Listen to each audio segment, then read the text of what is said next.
non, c'est pas des poèmes, en fait, c'est des histoires, des contes. C'est des proverbes. Proverbes, pourquoi là c'est très très long comme ça? Nous rigolons ainsi, mais la question de la mode et du registre, mieux vaut en rire. Il faut prendre garde, car bec, qui ainsi enfle, tuera la poule. C'est des proverbes africains. Pourquoi paniquer face à une épreuve collective? Ne mangez pas trop votre piment dans ma bouche. Il ne s'agit pas là d'une vision spirituelle, mais du simple décryptage d'un proverbe.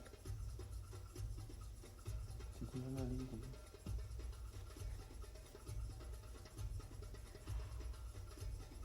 Celui qui plaît aux enfants d'aujourd'hui, nul ne sait.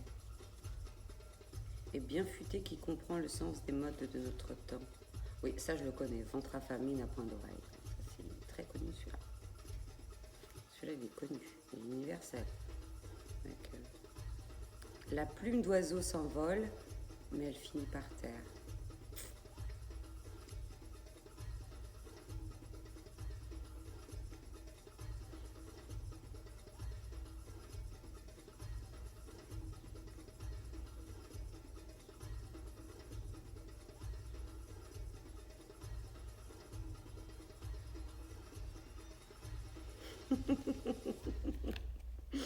Il ne faut pas, parce qu'on est sous la pluie, uriner dans son pagne. Car la pluie cessera et la mauvaise odeur remontera.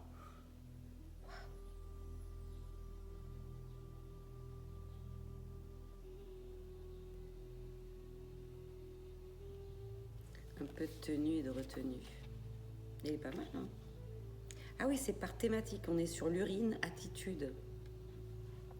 La tortue, la sagesse. Le rayonnement de la personne en dit long sur son état intérieur. Mais attention, des loups dans des peaux d'agneau. Oui, ça existe.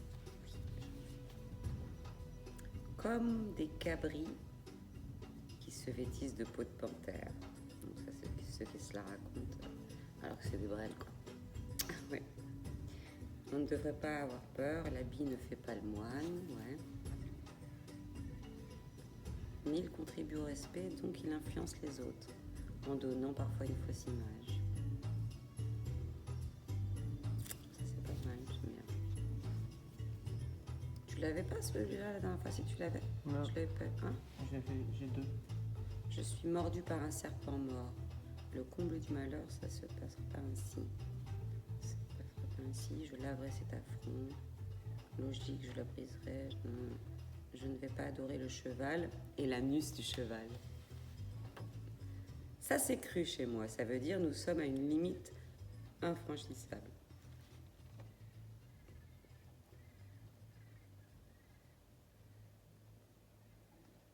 Les danseurs, ceux qui veulent apprendre à danser dans des lieux improbables.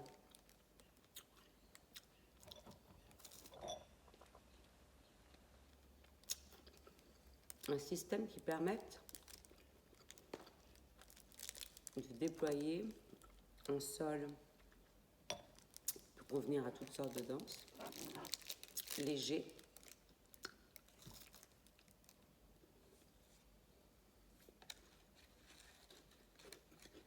avec un petit système son,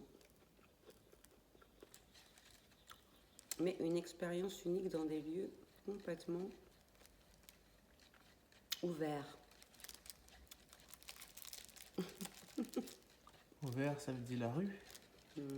Dehors, en extérieur. Non, pas la rue, il y a trop de bruit. Ça peut, mais c'est pas ce que j'imaginais. J'imaginais plutôt un cadre où... Une salle mobile, c'est ça? Tu avais parlé au début d'une salle une mobile. salle de danse mobile. Mobile et atypique. Il faut quoi? Il faut un camion?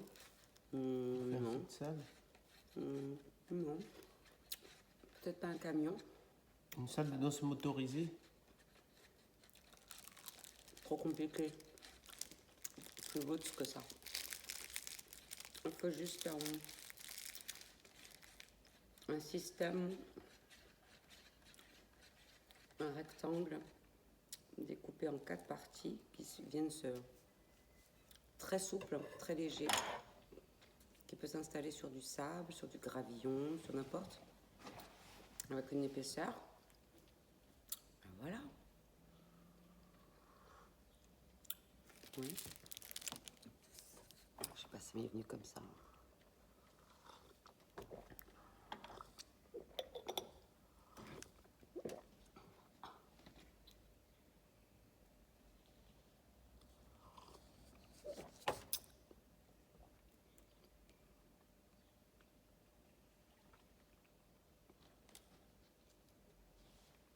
Tu peux faire la tournée de la côte.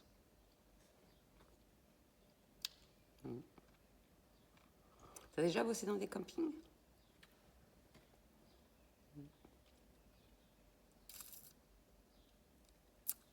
Pour le Club Med.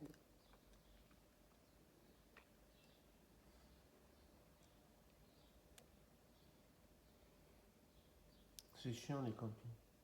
Non, mais le Club Med, je parle pas des campings. Je parle de camping de luxe, là. Le Club Med, c'est du style par 3 mois ou 2 mois dans... Ça me saoule aussi. Voilà, c'est... T'as Ça, déjà tu fait ça? gagnes bien. Oui, Mais tu gagnes bien. T'es nourri, logé. Mais c'est chiant au niveau des horaires. On m'avait proposé ça, j'avais pas accepté. D'être chorégraphe, tu sais, qui encadre la troupe, là. Faut, en fait, t'as toute une préparation d'abord, avant la saison, des spectacles qui vont tourner, en fait, des thématiques. Donc tu dois faire bosser ton équipe d'animation sur des chorégraphies. T'as oublié que tu m'as déjà proposé ce boulot? Ouais, je pense, ouais, Oui. peut-être. J'ai fait avec Charline. Ah oui, c'est vrai. Et Mel. Nam. Et la danse orientale.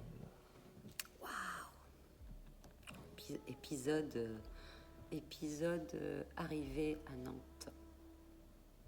C'est la danse orientale ou les danses orientales? C'est les danses du monde arabe, Les danses plutôt, du monde arabe. puisque, mais effectivement, la danse orientale était le terme générique. Et à l'époque, sur Nantes, il y avait une femme infirmière, Edwige, qui donnait des cours, qui était amoureuse, passionnée de cette danse. Voilà, qui était dans la transmission de ce qu'elle avait appris par des stages, des choses. Il y a qu'elle que j'ai vue. Mais après avoir décidé, moi, décider de transmettre ma culture à travers de la danse, du coup, la danse orientale et puis les danses traditionnelles. Attends, c'est différent? Bah, disons que la danse orientale se compose de danses traditionnelles. D'accord. Oui. Donc c'est une large. En fait, on va dire qu'il y a la danse orientale qui rassemble toute une palette de techniques et de danses issues donc des traditions, soit du Maghreb, soit des danses des pays arabes, soit des danses tziganes, soit des danses indiennes. Et si tu veux, c'est une grande maison avec après des spécificités qui sont toujours, en tout cas, liées à la musique. La technique de la danse est liée au rythme et aux instruments. Donc tu ne peux pas danser la danse orientale n'importe comment. Et donc les gens qui pensent que bon, voilà, on s'amuse à se trémousser, à bouger son ventre, etc. Gling, gling, gling, glou, glou, gloung. Non, c'est toute une technique à appréhender, à comprendre en lien avec la musique. C'est presque mathématique scientifique. Et donc, avant de transmettre, j'ai dit tiens, j'ai envie de transmettre ma culture à travers la danse. Ça a pris comme ça, un jour. Donc là, j'ai dit, bon, il faut que je planche sur une méthode, une pédagogie pour permettre aux personnes qui vont venir d'appréhender plus rapidement les mouvements. Parce que c'est pas simple. Moi, j'avais intégré ça puisque je dansais depuis que j'étais très petite. Et donc, c'était dans mon corps, un peu inscrit dans mon ADN, on va dire. Donc j'ai décortiqué, j'ai fait des recherches aussi sur un petit peu l'histoire des danses. Bon, il n'y a pas grand-chose. Mais en tout cas, j'ai réussi à m'écrire, moi, une pédagogie d'approche pour l'enseigner. Et donc, j'ai commencé comme ça avec un petit groupe et ça a pris beaucoup d'ampleur jusqu'à ce que, effectivement, j'ai énormément d'élèves et que je fasse énormément de spectacles un petit peu partout sur toute la grande région ouest.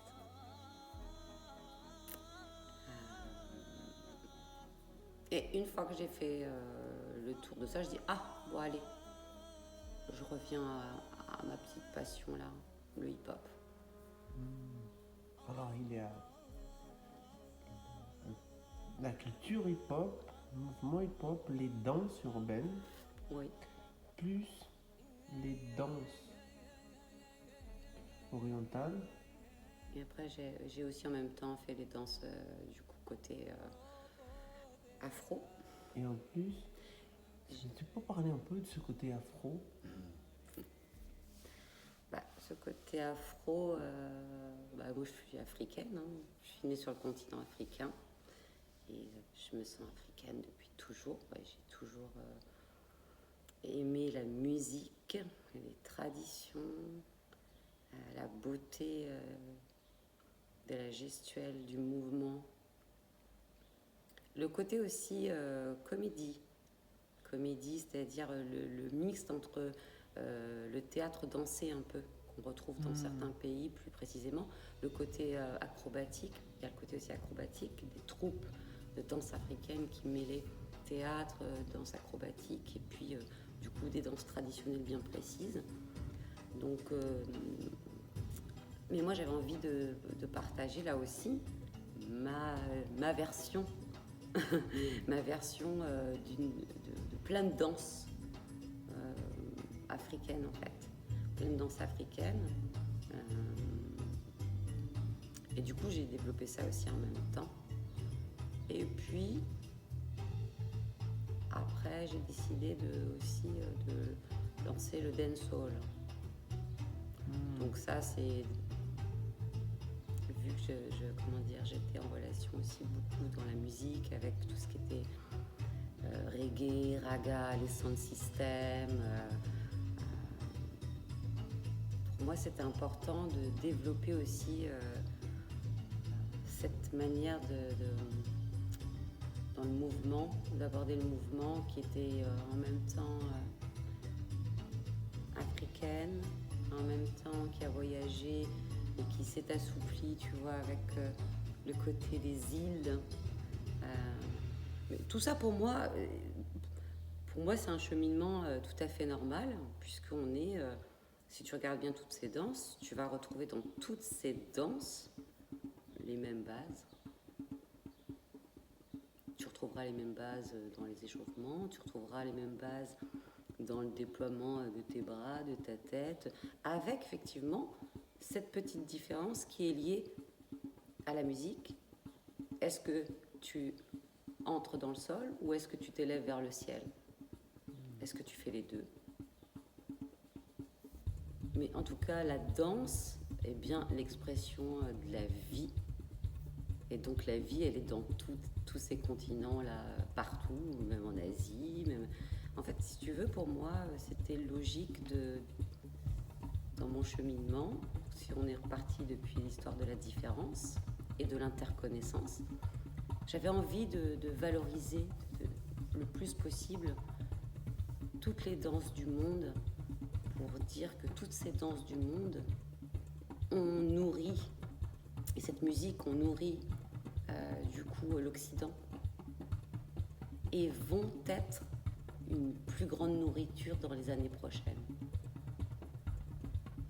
Quand je dis nourriture, c'est pas pour se goinfrer, mais c'est pour du coup la déguster, la digérer, l'aimer et du coup peut-être en faire aussi la promotion. Donc pour le hip-hop, c'est ça. J'avais vraiment envie que le hip-hop soit reconnu vraiment comme une danse, une culture, non plus de la différence, mais que du coup une culture à part entière avec ces petits galons, tu vois, quand même sur la veste, les petits galons dorés, que waouh! C'est une culture magnifique, créative, belle, qui du coup va nous permettre aussi de faire de nouvelles choses. Et bon, on l'a vu avec le contemporain. Le nombre de créations où le contemporain a rencontré du coup le hip-hop. Alors des fois il y a eu des ratés, des fois il y a eu des magnifiques choses. Ou le classique avec le hip-hop. Puisque le hip-hop reprend quand même beaucoup de techniques différentes. Mais on est toujours dans l'expression de la vie, basée du coup sur le premier rythme, le rythme du cœur. Et Mel et la musique. Waouh! La musique. Tu chantes, c'est ça? Tu chantes, tu composes? Oui, je chante, je compose, j'écris, tu produis? Je produis, oui. J'arrange. Des arrangements aussi. Tu es dans la composition aussi dans la musique. Alors, tu es dans la composition. Tu as la sensation que tu es dans la composition depuis tout ce qui te touche. Oui, je dirais que je suis dans la création depuis le début. Créer, pour moi, c'est vraiment, si on me demandait qu'est-ce que tu aimes faire, je te dis, j'aime créer. Avec d'autres. Créer avec d'autres. Et pour que les autres ensuite aussi créent d'autres choses. Que ça fasse boule de neige. Tu peux parler plus, c'est un mot dans la musique? Ah ouais, c'est la musique, La musique, pour te dire, quand j'écoutais une musique, immédiatement, je me projetais immédiatement dans les mouvements, je voyais tout, les déplacements, etc. Ça m'arrivait très souvent de rêver la nuit de chorégraphie et le lendemain, je disais, bon alors on y va, on fait ça. Et quand est-ce que tu as fait ça? Cette nuit, en rêvant. Et c'est grâce à la musique, c'est-à-dire c'est la musique que j'ai écoutée et dans la nuit je rêve parce que j'ai entendu un rythme, parce qu'il y a un violon là, il y a quelque chose là, je ne sais pas. Et l'imagination, du coup, pendant l'inconscient, pendant le sommeil, fait son travail de création aussi. Il y a le travail de création quand tu es réveillé, et puis il y a le travail de création quand tu es dans le sommeil. Et la musique, c'est vraiment pour moi quelque chose sur lequel non pas tu t'adoses, tu t'appuies, mais pour moi tu dois fusionner avec la musique. C'est une fusion, c'est vraiment quelque chose de... Et c'est pour ça, si tu veux, des fois quand je vois des danseurs qui dansent très très bien et qui sont très très forts en technique et qui du coup parfois sont pas du tout là où ils devraient être sur des petites choses, des petits détails de la musique, je dis bon, il y a super, mais il y a encore quelque chose il y a encore une étape. Il faut vivre la musique, pas simplement déployer sa technicité. Et donc vivre la musique, c'est le corps, le mouvement, avec la musique ne font un seul. Je viens de me rappeler que tu travailles dans le social. Oui. C'est agent social, c'est ça le nom? C'est animateur social? Non. Quel est le terme? Alors le terme administratif dans la classification de là où je travaille, c'est oui effectivement agent social. En fait, je suis responsable d'une maison intergénérationnelle. Ah bah, alors ça. C'est un projet innovant d'une fédération nationale sur la possibilité de permettre à des jeunes, des personnes âgées et des familles monoparentales avec des enfants de vivre une expérience dans un lieu où il y a tous les âges, où il y a des services de proposer, mais surtout un accompagnement social. Et l'accompagnement social qui est fait, c'est du coup un accompagnement qui va s'étaler sur tous les domaines